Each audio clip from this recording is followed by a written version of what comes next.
唔覺 MX-5 修車出價最激進嘅車廂，但係我儲咁耐都儲唔到2部，每次一翻嚟一拍片就冇咗噶啦嚇，冇錯，上一期白色嗰架已經賣咗啦，我都覺得好神奇啊！其實新車你去買架24年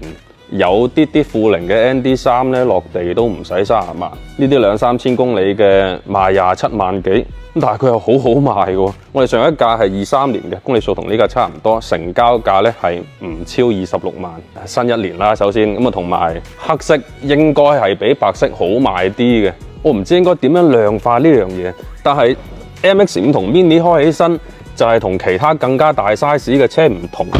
你覺得你離呢個世界係好近嘅，甚至你揸起塊抹布咧，可以一邊揸一邊抹住你隻拎嘅。我相信呢個位落副 V8落去就完全唔會係呢種感覺，譬如啲5.0嘅 F-Type， 但係呢部車出街俾你嗰種好 hea 嘅輕鬆感係冇任何車，除咗開篷 Mini 之外，冇任何車可以同佢對比嘅。唔信邪嘅話，你過嚟試下，試完你唔見20幾萬㗎啦，睇住啦〜